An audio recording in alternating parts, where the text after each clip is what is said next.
So I'm Colleen Crockford. I'm the Director of Social Work Services at the Animal Emergency and Referral Center. And I will be a co-moderator of tonight's discussion along with Heidi Brennigan, our Chief Marketing Officer, who was just talking. Heidi, if you want to give a little wave, we'll be moderating tonight.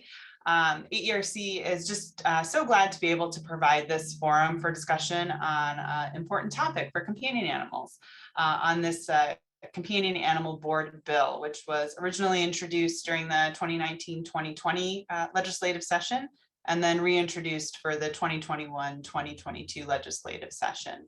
And it proposes to create a state board to respond to specific issues for companion animals.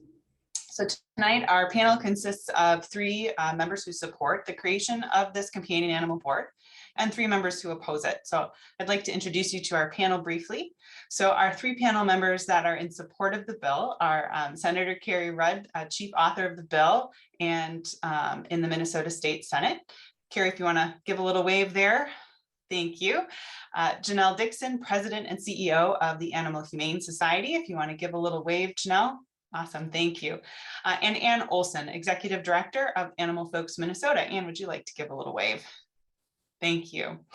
And then our three panel members opposing the bill, we have Dr. Beth Thompson, executive director and state veterinarian at the Minnesota Board of Animal Health and vice president of the Minnesota Veterinary Medical Association. I saw you giving a wave, thank you.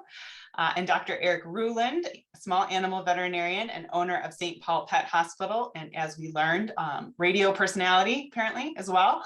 Dr. Ruud, if you'd like to give a little wave, thank you. And then we're hoping to hear, to add in Dr. Nancy Peterson, who is a large animal veterinarian at the New Ulm Regional Veterinary Center and president-elect of the Minnesota Veterinary Medical Association. So hopefully we can get her on here. In the meantime, I'm just going to tell you a little bit about the panel format. So it's going to consist of an opening statement by both sides, a series of questions that we provided to the panel prior to this evening so they could prepare their statements, and then closing statements by both sides. Each side will have 2 minutes to provide an answer to each question, and we'll rotate which side starts first for each question.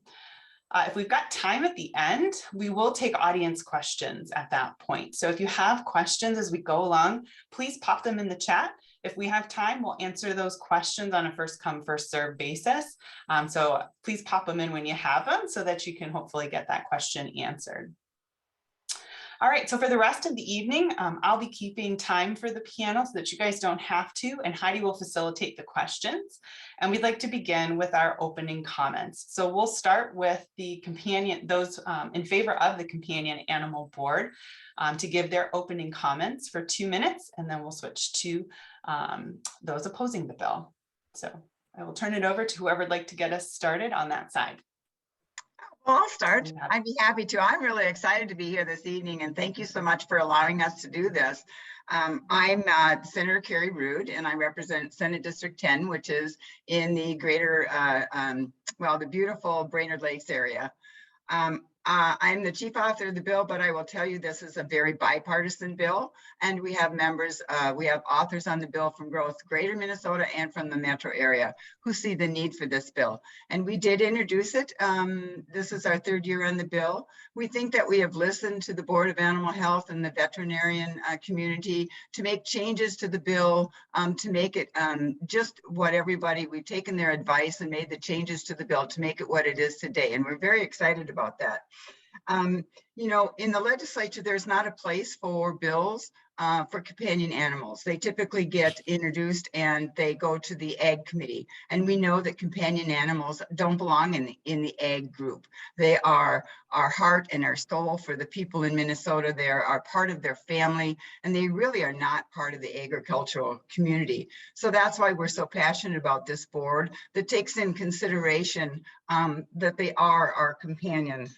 And that they play such an important part in our lives, and we just think that it's appropriate that they have their own board. And we don't want to take any power from the Board of Animal Health. That's not our. We don't want to compete with them. We know that they deal with the diseases of animals. They make our food source healthy, and that's their main focus. And so we think that over these years, we have piled on them all these jobs, whether it's CWD in the deer, whether it's puppy mills. We have given them, we have exponentially expanded their job description and not given them the help we think that we can provide. We can be a help to them, and in addition to the Board of Animal Health, not a subtraction, not competing with them, just a really good. Thank you, Senator. Those are your 2 minutes. Thank you so much. And I see we got Nancy on. Thank you so much. Nancy, do you want to give a quick wave? Again, just to remind folks, she's a large animal veterinarian at New Ulm Regional Vet Center and president-elect of the MVMA. All right, so now let's switch for our opening comments to those opposing the bill who would like to speak for the 2 minutes or get us started on that side.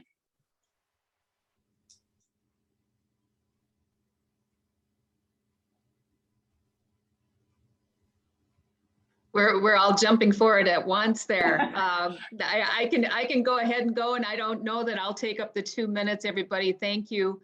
I want to echo Senator Ruud's gracious, you guys being gracious and putting this all together. I really appreciate this coming together of all the folks that are, really passionate about what we do with companion animals. And when I say we, I mean the citizens of Minnesota. As by background, of course, I'm a veterinarian, and a lot of what I do in a day-to-day work, whether it's with the Board of Animal Health, whether it's with my volunteer work that I do, what I do with my family, what I do with my friends. I just have to mention that I'm a little upset that I missed the bear grease this weekend, but all of those things, really, I always think about growing up on the farm. And to Carrie Ruud's or to Senator Ruud's comments about that there were the production animals, and then there were the pets. And it's surprising in today's world that a lot of our pets are production animals too. And we have to continually change our view of what is a companion animal for not only Minnesotans, but everybody that lives in the US. One last comment, everybody, I have to bring it up because I am a veterinarian. You think about that oath that we took when we first became veterinarians, and part of it says, and I've actually got it over on the side screen here, part of it says that I solemnly swear to use my scientific knowledge and skills for the benefit of society through the protection of animal health and welfare, prevention and relief of animal suffering, the conservation of animal resources, the promotion of public health, and the advancement of medical knowledge. So I'll leave it at that. Thank you so much. And that was exactly 2 minutes, Dr. Thompson. Well done. All right, so I will go ahead and get started with the questions. We will rotate back and forth with who starts each answer. We're going to start with the Board of Animal Health answering this. So Dr. Thompson, you're going to be up again here. So the question is, of whom is the board constructed and what are their backgrounds? So if you could just relay that for us for the Board of Animal Health, and then we'll move to the Companion Animal Board. Right, and I've got a very limited piece of time here. A lot of times I like to give a civics lesson. So the Board of Animal Health is truly a board. It's established by statute. We have a 6-member board, and typically there are 4 livestock producers, again by statute, and 2 veterinarians. Now, in addition to that, the board also has what I call board staff. So there's the board itself, and then there's board staff. Our staff numbers run right around 40 to 45 people. We right now, I should have pulled up a chart, but I think we have right around 15 veterinarians. There are veterinarians that work in the office and veterinarians that work out in the field. One of those veterinarians in the office oversees the companion animal programs, and we also have somebody specifically out in the field that covers companion animal programs. And then others, field personnel also cover companion animal programs. But for any of the veterinarians that are on the call tonight, who do you really rely on? It's your staff, right? So if you look through our staff at the Board of Animal Health, and I did this a while ago, what kind of companion animals do you guys have out there? Yeah, dogs, cats, amphibians, fish. We've got people that do live out on farms, so they have, they have the rounds of pigs and beef cattle, but also donkeys and mules and goats, some dairy cows. One person raises Australian shepherds. There's horses, chickens, and then the background of our office staff. We've got probably 6 or 7 certified vet techs that work at the Board of Animal Health. One used to work in the area of primate research. One used to work in the area of dog and wolf research. We've got one person who was a vet tech over at the College of Vet Med. We've got somebody that used to work for Animal Humane Society. And then the one that I like to bring out, and he is just our gem, he's got a degree in geophysics and anthropology. And he truly is the go-to person for a lot of our work that goes on, especially in the office. So we have, again, there's the board, the governor appointed 6-member board, and then we have just a hodgepodge, wonderful mix of people that work in our office. Over. Okay, and then again, for the Companion Animal Board, Bill, folks, of whom is the board constructed and what are their backgrounds, please?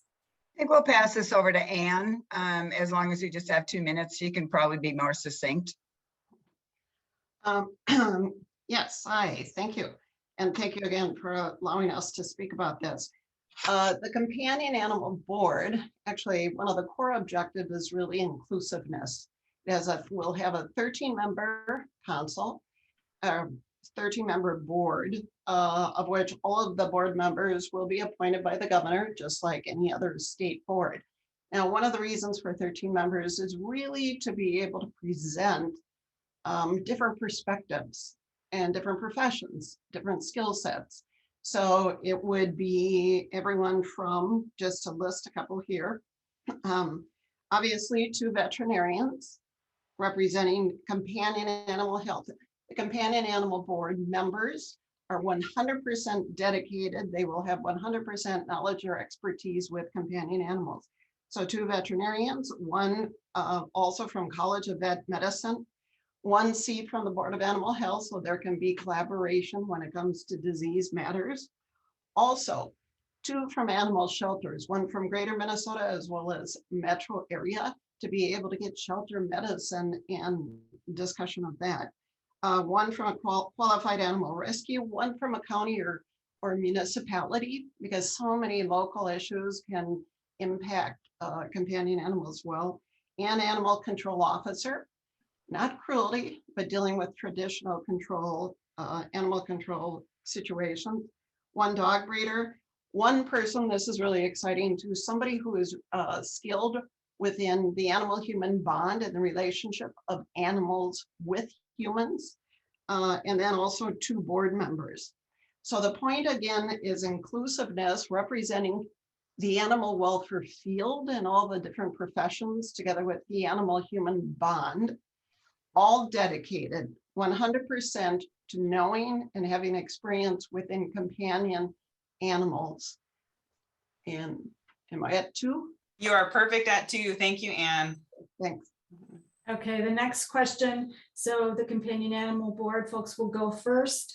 The question is, what do you see as areas for growth initiatives regarding companion animals in Minnesota? That's me. As stated, I'm with the Animal Humane Society, and obviously in our work, we see a lot of the issues that face people and their animals. We are 100% supportive of the companion animal bill. And there's a number of areas. I think historically, there's not been a lot of emphasis on people in work related to animals. And I can speak for animal welfare shelters. We have been changing that over a number of years. And I think there's a lot of opportunity for CAB to have emphasis related to the animals and the people who make decisions about and impact their lives. Additionally, I think there's a lot of opportunity for data to have a better understanding of the animal populations in Minnesota, what's happening for them in their communities as relates to placement, euthanasia, surrender, and a whole host of other things that can impact the lives of companion animals. Additionally, I think there's more opportunity for us to think about what kind of oversight makes sense for organizations working in animal welfare, rescue organizations, sheltering organizations, and such, to make sure that the appropriate standards are in place for the care that's given to those animals, and the programs and services and how those are delivered to have the best well-being and welfare in mind for animals in our community. All of those things can help shape how the community thinks about animals, the value of animals in our lives. Pets are really family, and the choices that we make and how we talk about and influence others in our communities about animals and their welfare. And then we still have a little bit of time, right? I just want to be able 20 to, seconds. how much? 20 seconds. Oh, 20 seconds. There are three primary duties within the Companion Animal Board to be able to administer these different issues. One would be enforcement of regulatory law. Two will be communication and education to really help promote responsible pet ownership. And three are really the services and resources, which will be tremendously exciting because it will also have a grant program funded by a specialty license plate to be able to support all of these different organizations who are helping care for the animals. Thank you. Okay, and then I'll repeat the question. What do you see as areas for growth initiatives regarding companion animals in Minnesota?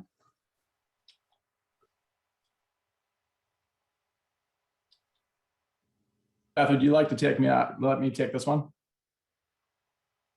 I think, first of all, again, thank you guys all for lining this up. I think I'll just kick this off and say that the Board of Animal Health has been the beacon of controlling animal disease and working with hand in hand with owners, pet owners, livestock owners, veterinarians, and being essentially a centralized system to promote animal health, welfare, animal infectious diseases, all of them under one umbrella. I would say that the areas for growth that we need to look at right now, we are still in the middle of one of the most dramatic zoonotic infectious disease processes that has affected our country and civilization in modern times.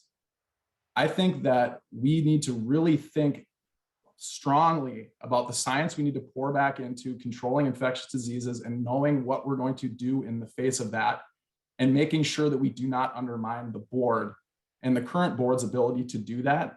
And will this current board be able to tackle and be able to have the science behind it and have the relationships with the Department of Health and other infectious disease specialists? And I think that is a huge area of growth that we need to understand, because we cannot have relationships with our pets if we have infectious diseases or those pets are spreading diseases to us. So I think we need to be really realistic about that as well. I think there are areas we have for humane issues and growth in those areas. The board is taking up the companion animal task force as well. And I think that those issues and those initiatives also need to be put first and foremost. But our ability to be able to detect infectious diseases and protect not only animals and humans is of utmost importance. We cannot lose that. Thank you.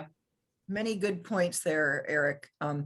I would have to say that Nancy, I'm sorry, that was the 2 minutes for that 2 minutes. Okay, thank Yeah. you. Next question. With new legislation,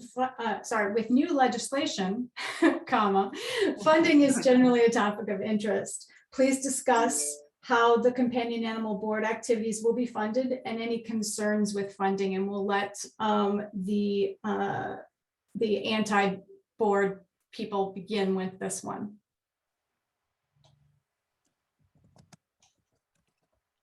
Please explain anti-board.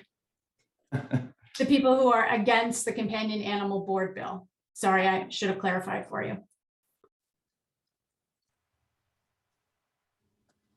Yeah, and Heidi, Beth here, I guess I'm not sure that it would be this group that would start out this part of the discussion. I think Ms. Olson started explaining or has explained how the activities will be funded, at least partially, by the license plate. Some of the concerns, though, I think that rise to the top are whether or not, at least from the perspective of the Board of Animal Health, any of the funding would be pulled away from the board. I understand that that's not the choice of, or the direction that the folks that are proponents of the bill talk about, but it is a very real possibility. And just to be clear for everybody that's listening in tonight, on behalf of the Board of Animal Health, we have offered up. When you think about a state agency, there's a lot of infrastructure. There's copying machines, there's business departments, there's HR, there's safety officers for state agencies. And the Board of Animal Health has offered up to the proponents of the bill a place within the board for these important programs. So, and that has been rejected. So funding, yes, that really does rise to the top for a state agency, because it's not always difficult to get your head around exactly the cost of what it takes to run a state agency. Over. Beth, can I also follow up with one last point? Clean, do I have time? You do, you've got about 45. I've spoke to the lobbyists at the American Veterinary Medical Association, both lobbyists from the MVMA. There are specific languages in this bill that raise some interest about a state-funded or a state-run board having its own appropriations. That is not normal, and all three lobbyists have raised concern about that.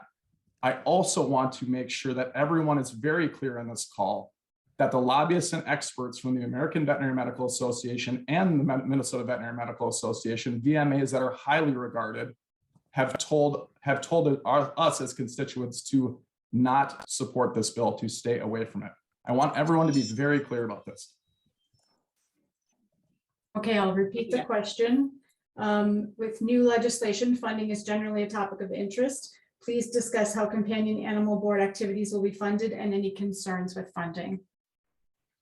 Well, I'll take this. And I guess I'm going to be very clear that there is no funds coming from the Board of Animal Health budget. None, zero.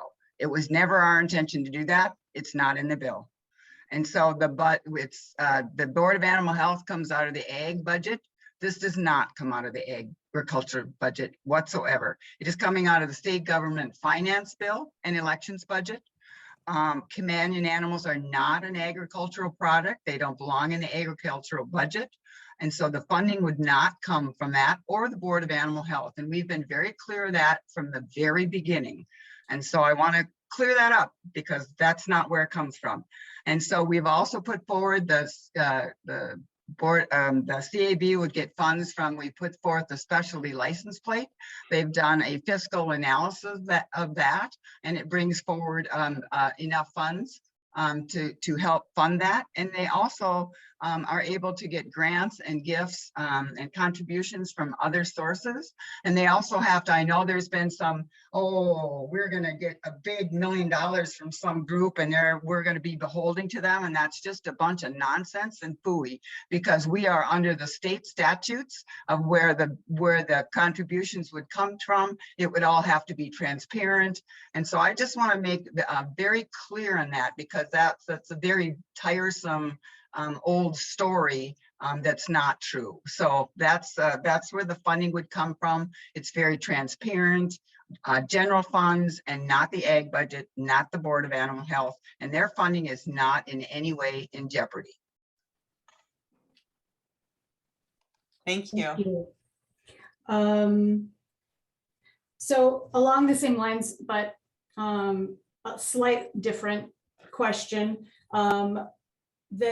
and Dr. Ruud, I think, touched on this a little bit. Critics of the bill have voiced concerns that funding from any source may leave the board vulnerable to conflicts of interest. So how do you respond to this concern? Should we take that first? Yes, I think that would make the most sense. Okay, yes, and I'll follow up on what the senator said. The companion animal board, as the senator said, would act ethically. And it's unfortunate that this has been commented on or presented. The Companion Animal Board would follow ethical standards set by the state. That's actually under section 10A.01 that addresses conflict of interest and ethics.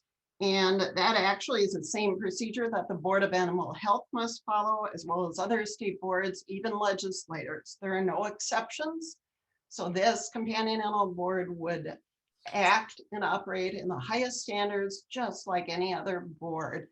Also, there's been questions about gifts, grants, or contributions from other sources. That's common language used in other Minnesota laws. You can find it the same, almost the exact same or similar language in laws for the Department of Health, Department of Agriculture, Department of Human Services, Department of Natural Resources, many Minnesota State's Arts Board.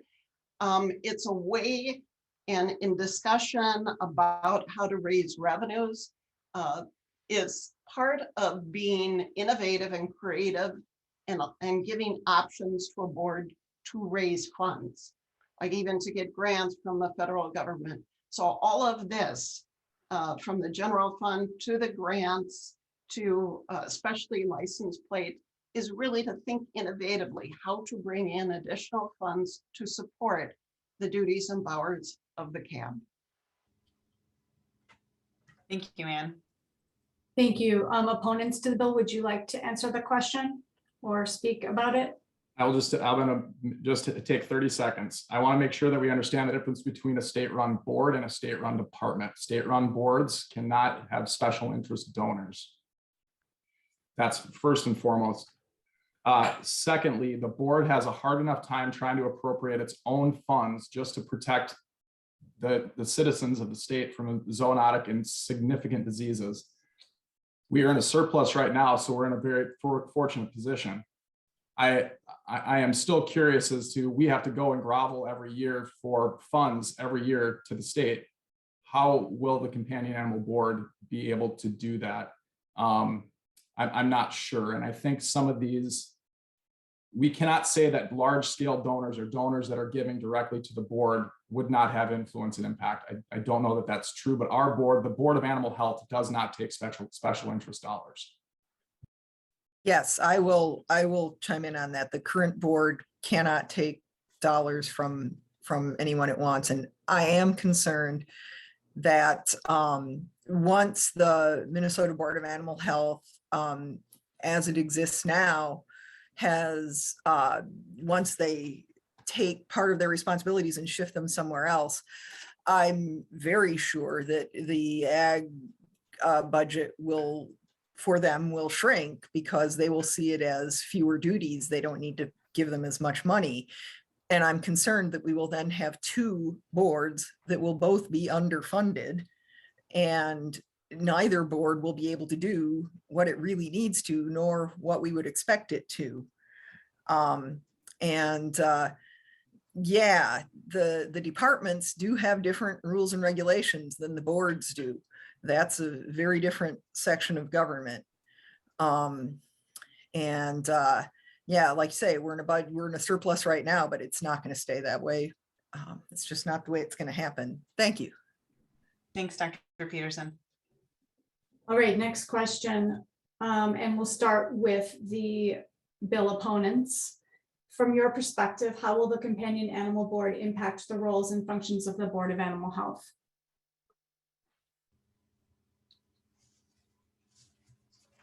So first of all, the proposed bill, everyone, has a broader definition for companion animal, and not currently defined in the Board of Animal Health. We don't define companion animal. We have oversight and protect the health of all domestic animals in the state. So, you know, the roles and functions that might be affected by an additional board with overlap of some of the oversight on animals would be whether or not we can expediently respond to animal diseases. One of the areas that we work very closely with agriculture on are major diseases, when we talk about highly pathogenic avian influenza, African swine fever, depending on that definition of quote unquote companion animal, whether we can quarantine humanely depopulate companion animals in a disease situation. Case in point, highly pathogenic avian influenza in Canada right now. The latest case that was reported yesterday, there was a heartfelt article about the owner of the farm who considered the poultry on the farm her companion animals. And that was actually in the article. We also need to be very cognizant of how we trace livestock through official identification. And then again, bringing in that definition of quote unquote companion animals. And we have asked the proponents of the bill why, if this is actually just going to apply to dogs and cats, then maybe the bill should say dogs and cats. But that, again, that has gone unanswered. I realize there's good reason for proponents of the bill doing what they do, but this bill would apply to all animals. Over. Thank you, Dr. Thompson. So I will ask the question again. From your perspective, how will the Companion Animal Board impact the roles and functions of the Board of Animal Health? Well, I'm going to take that and then I'm going to send it over to Ann because there's some very bad misstatements that were just made about the definition of companions and what animals and what's going to happen to that. But I just want to go back.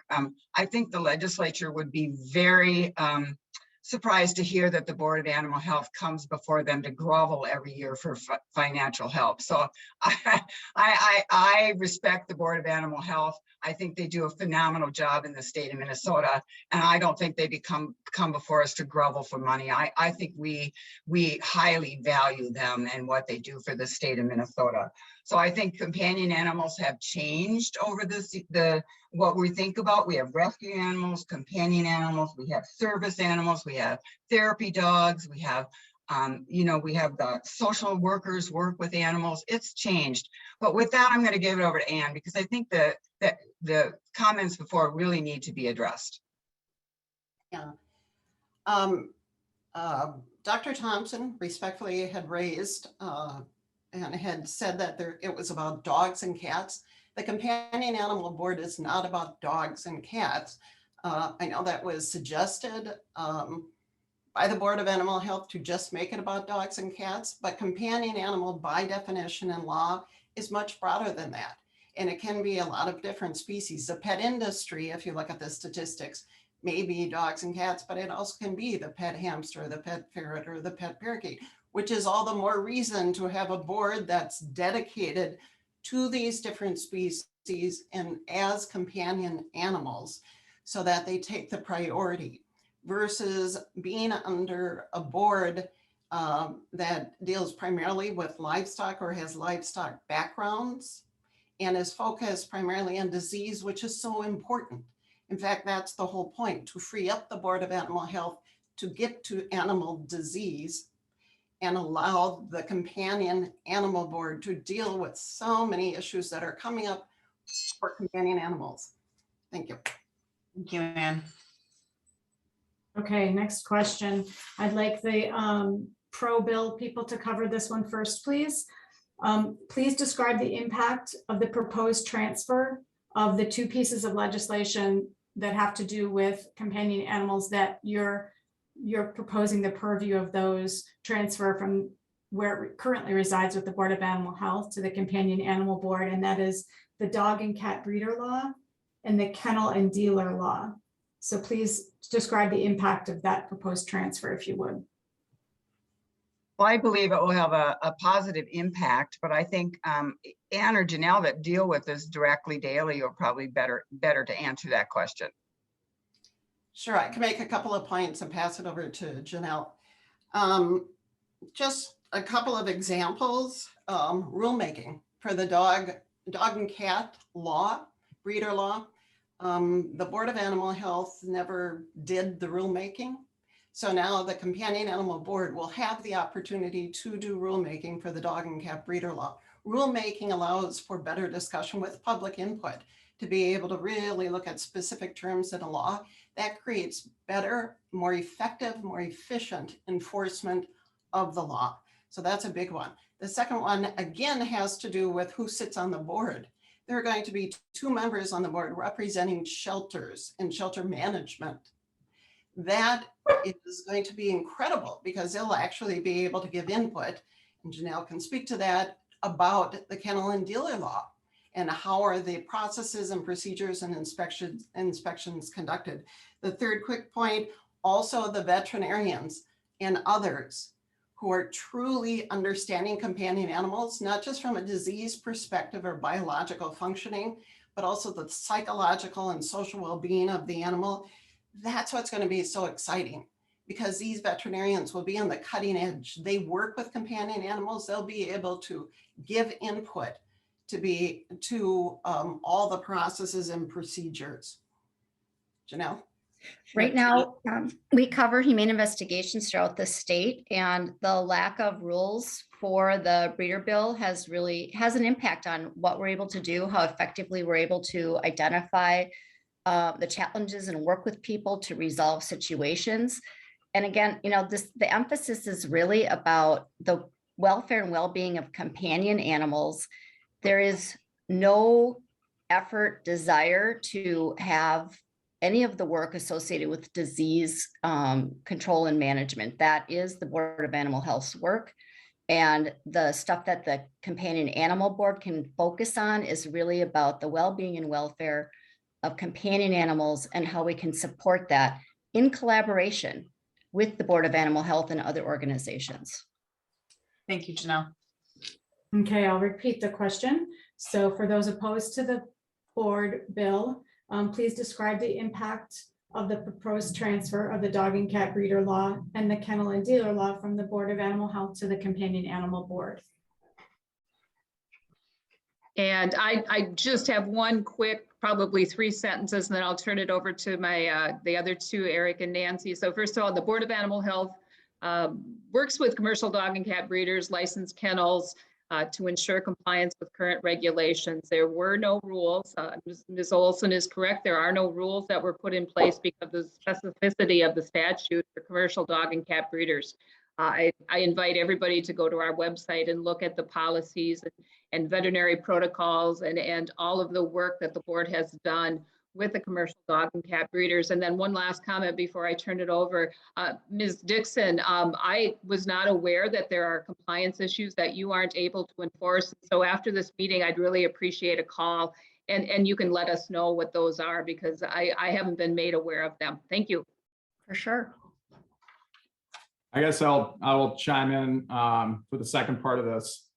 And how does transferring the breeder law over, anytime we have dual agencies and dual bureaucratic agencies trying to essentially communicate with each other and nothing is centralized, it is inefficient and it is costly. As a business owner, I will tell you that is when you're making a redundant problem. Furthermore, I don't know when the continuation of a mental health or a humane issue, which are tied together and are the same, a mental health or a humane issue is a disease, as it is an issue that animal is experiencing. At what point in the continuum do we divide and say, this is companion, this is not? Lastly, I would like to say, I think that the humane issues that our companion animals face is extremely important, but at what point do we parse out, again, these companion animals? And then what about, again, my relationship with my chickens or my cattle? And at what point do we cross over, and do we not care as a board? Do we not care about those relationships as well? And I don't know where that all stops, but those are my comments. Thank you, Dr. Ruud. Thank you. Next question. And we've been talking a lot about disease and control and prevention, and it's a very important topic to veterinary professionals across Minnesota. How does the formation of the Companion Animal Board affect the Board of Animal Health's ability to monitor and control zoonotic disease? And if we could start with the people who are opposed to the board bill first, please. So can I go ahead, Nan? Yeah, as a practitioner out in the state who deals quite frequently with animals that are not easily pigeonholed into companion or agriculture, livestock. We don't have a lot of time as is right now. So to try and figure out which board I'm supposed to deal with on something, because honestly, trying to separate welfare, housing, and disease is, they're all part of the animal's existence. And to try and parse out which I should be addressing here and which I should be addressing there, instead of simply calling the Minnesota Board of Animal Health, which I have had to do several times in my career. And even in the last year, I've had 3 or 4 cases where animals have come across state lines without CVIs because people said, "Both these are my pets." And I have to clarify it's considered a food animal. And therefore it still needs to follow these directions. And that has disease implications here. And then we have several clients who ask me questions about, they want to breed their dog or their cat.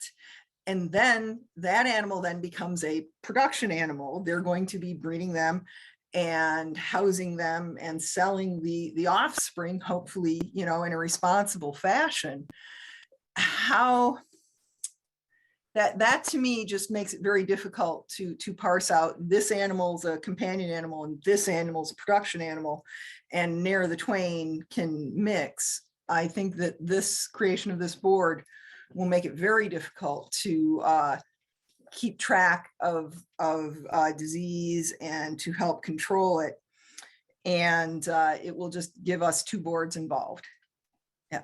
Thank you, Dr. Peterson. Thank you, Kenny. Okay, I'll repeat the question again. Disease and control and prevention is obviously of critical importance to veterinary professionals across Minnesota. How does the formation of the Companion Animal Board affect the Board of Animal Health's ability to monitor and control zoonotic disease? Doesn't affect them at all. The control and prevention of animal disease is with the Board of Animal Health. It is existing law. I believe it's chapter 35.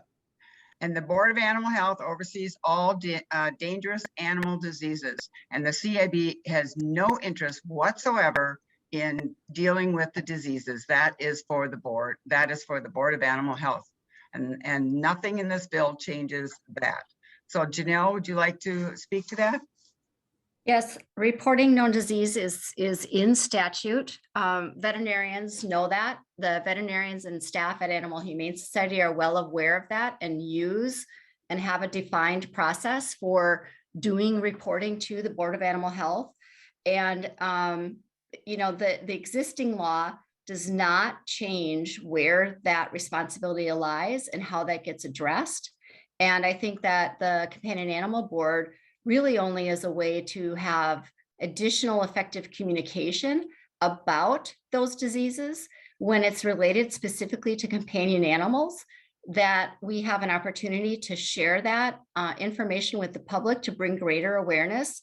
The rabbit hemorrhagic disease is an example of where we as an organization have shared information with the community about that to bring greater awareness and understanding and how that impacts their pet companion rabbits, and what the impact of that is and how we can work with them at Animal Humane Society, and then reporting that to the Board of Animal Health. Thank you, Janelle. And you touched on my follow-up question, which is in an example of an outbreak of rabbit hemorrhagic disease virus in a rabbit owning home, what are the roles of the Board of Animal Health? And what are the roles of the Companion Animal Board? Because that is an area where that disease and the pet ownership and so forth sort of overlaps. And if the pro bill folks could speak first, that would be great. Well, again, the CAB does not take over the disease control at all. It's not our purpose. We don't want to do it. We're not going to do it. That stays with the Board of Animal Health. So, Janelle, I think you did a really good job of covering I was surprised when we were doing the research that there's actually rabbit rescues. And so, you know, I think the CAB could really help in that way. So Janelle, I don't know if you have any more comments on that. Again, I think, you know, I have to say I'm not familiar with what communication the Board of Animal Health does to direct individual companion animal owners and the things that they should be aware of and know as relates to their pet's health and well-being. But I think that it's an excellent way to collaborate between private practice vets, animal welfare organizations, the Companion Animal Board, and the Board of Animal Health when there are illness issues that are impacting animals. And there is a role to play that's collaborative for all of us in raising boats for everybody on how we address those issues, how we communicate them, and how we can help people be most prepared in addressing those issues, as well as collaboration and work with their vets and the boards on how to have a positive impact in community when we have something like that happen. And the rabbit hemorrhagic disease is an example of that. And we have had others. If there's outbreaks of parvo in community, distemper, all of those things are things that the Companion Animal Board can be effective in communicating with individual people in communities, rural and urban, to bring awareness and greater effectiveness in addressing the issue. And the Board of Animal Health can continue to play that really important role of disease tracking, attention to disease, how that is handled, how the spread of it is minimized. So I think that there is a role that can be played by both. And right now there's all kinds of places that you can reach out to for help, and we can try and bring greater clarity to that. Thank you, Janelle. Okay, and to repeat the question, an example of an outbreak of rabbit hemorrhagic disease virus in a rabbit owning home, what are the roles of the Board of Animal Health and the Companion Animal Board for the those opposed to the bill? And so Heidi, do you want me to answer what the Board of Animal Health did? I assume is that, yeah, okay. So the Board of the Board of Animal Health and USDA veterinarians are trained to conduct investigations for foreign animal diseases. And everybody, let me be clear. We're talking a lot about disease when we talk about the Board of Animal Health, but again, it is the Board of Animal Health. And we all know that health is defined much more broadly than just diseases. So what the board did to respond to this, it is a reportable disease. We did an investigation with USDA, APHIS Veterinary Services. We exercised our authority to quarantine the home and conduct a thorough interview and epi investigation and try to determine the likely source of exposure. We then also put out a press release. We simultaneously notified the Department of Natural Resources because this is one of those diseases that doesn't just stay in the home. It could very well affect wild rabbits in the state. We also wanted the public to know about this disease so that they could report out to veterinarians, to us at the Board of Animal Health, to the Department of Natural Resources. We quickly established, by working with rabbit owners, biosecurity practices for rabbits, what needs to be done when you take your bunny to an exhibition, what needs to be done. We've got a boarding facility right in the Twin Cities for bunnies only. And there were a number of different homes that had brought rabbits into that facility. Those folks called and asked for recommendations. And then we eventually moved within a few days to approving a vaccine for rabbit hemorrhagic disease virus. My shout out tonight is to Peace Bunny Island and to the handful of vets that organized vaccine clinics in conjunction with the board's work on getting that vaccine approved. And we are continuing to work with Peace Bunny Island. They've got some really great ideas for identification of rabbits before they go into fairs. And that's another job that the board does. We permit fairs and exhibitions across the state. So there's all sorts of layers of animal ownership, whether it's agriculture, whether it's pets, that's what the board does. Thank you. Thank you, Dr. Thompson. And then we have a couple of last questions that are specific to one side or the other. So this first one is just for the pro-bill individuals. How will the public know who to contact for animal-related issues such as rabies that can potentially impact humans, companion animals, and livestock? Well, I guess I would ask you, what do they do now? I'm sure none of them call the Board of Animal Health as their first line of defense. I personally would call my veterinarian. I have a great relationship with 2 local veterinarians in the local towns, and I would probably call them. This generation would probably Google it to find out what they were supposed to do. Or I might call my physician if it was something that impacted me. So I think the CAB would just be another resource for people to use. Anne, what do you think? Yes. And in fact, I think what Dr. Thompson has said, you're doing a great job right now with disease and talking to different organizations. Just like you said, DNR. The DNR works with wildlife. Department of Ag works with livestock production. The Companion Animal Board would work with companion animals, and yet you would communicate with all the different agencies. It's about communication. To be able to also just address, and same with rabies. I think in your question, it was about rabies. You know, it's also dealing with local, I know within disease, community health boards and things like that. But I wanted to address you within the question, it was about humans, companion animals, and livestock. Just a point on livestock, it's excluded from this bill. There's a specific exclusion for farm and agricultural animals used for food. But to stay on the humans a bit, again, this bill is really about animals and humans, because what is going on with human needs, like we've paired up with Meals on Wheels because of pet food programs that could be talked about and worked on, or animal assisted therapy programs, talking with social workers and mental health professionals, outreach for responsible pet ownership, city managers with community cat services, talking with veterinarians about the strong need for accessible and affordable vet care. This Companion Animal Board can work with all of these issues and lead these discussions. It's not just about disease, which is what the Board of Animal Health would focus on. Thank you, Anne.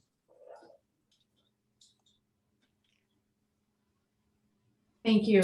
We have one additional question for the people opposed to the bill. And actually, this is specific to the Board of Animal Health. I think Dr. Thompson, you're going to want to field this one. We understand that the Board of Animal Health has started a companion animal advisory committee. Can you share your vision for this? Yes, and thanks for the question. And everybody, I've got a hungry black cat on my lap right now, so I'll try to get through this.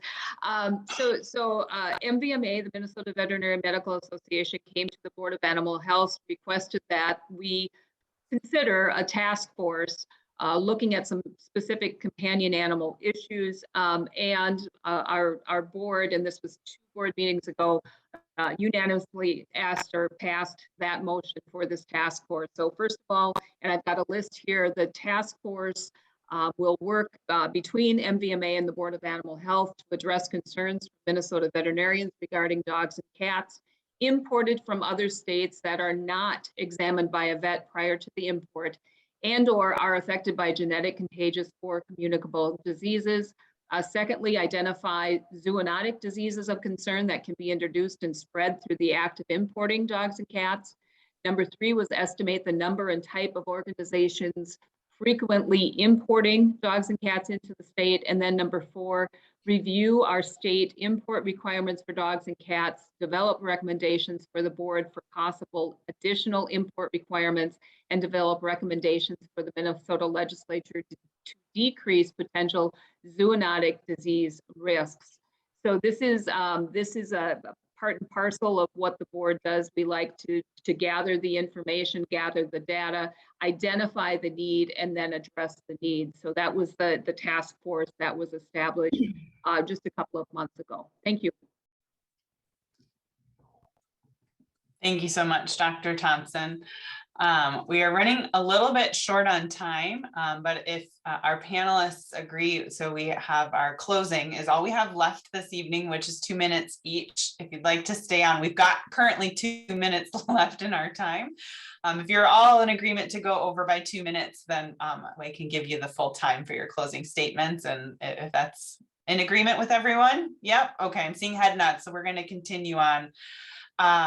So we're gonna, so unfortunately we don't have time for audience questions, but I actually have been watching the chat and I haven't seen any questions pop up per se. So we will just go ahead with our closing remarks. So again, 2 minutes per side, and we will start with those opposing the bill and we'll end with those in support of the bill. So whoever would like to start. Thanks, Colleen. I'll take it from here just for a few minutes. I want to thank everybody for attending and obviously being here tonight. I think every single one of us, I want to thank every one of you for what you do for animals in the state of Minnesota and their owners. And I think everybody, all of us have got the same goal in mind. We really do. I think that we just have a slightly different approach, and we have a slightly different way in which we're going to try to execute that. This is a really complicated issue. Bills are complicated, things are complicated, laws are complicated. They're not easy to read. Even people like myself that love to geek out on them, it gets confusing. As a shareholder at AERC, I will tell you that I would like us to potentially defer to the experts and listen to the VMAs that have experts that read this language. The American Veterinary Medical Association and the Minnesota Veterinary Medical Association have made clear and concise statements that this bill would not be a good idea. And I think as a company and as an AERC shareholder, I think that it would be a good direction that we would fall in line and stay in line with what the American Veterinary Medical Association is saying and suggesting. That would be my closing statement. There's still 40 seconds left if someone from that side still wants to say something. I guess I still haven't gotten a clear view of where our current Board of Animal Health has fallen down on the job, where we would need this. I don't have a real good sense that we need another board for this purpose. And I think we can do a lot of good inside of the Board of Animal Health that we have. And I think we have those opportunities to do that. Thank you. Thank you, Dr. Peterson. Yeah. Right, and then 2 minutes for those in support of the Companion Animal Board bill. Thank you. And thank you for doing this tonight. This has been really a great conversation and allowing us to present the bill. And I think, unfortunately, there's been a lot of misconceptions and misstatements about the bills and created confusion on this. So I hope we've been able to clear up some of those and that you have a better understanding of what we're trying to do. No one is trying to say that the Board of Animal Health doesn't do a great job. No one has said that tonight. What we're saying is we would love to partner with you and be a great addition to what we all have in our hearts with our companion animals. So as a legislator, I think we need a place for bills to go that deal with companion animals, that don't go into the Ag Committee, because right now there's no place for the bills to go. And so this would fix that. And it's not about agriculture or the Board of Animal Health or disease. That animal disease remains with the Board of Animal Health. We have no desire to change that. We just want to talk about the human bond between humans and animals and how we can better facilitate that and just be that added help to the Board of Animal Health.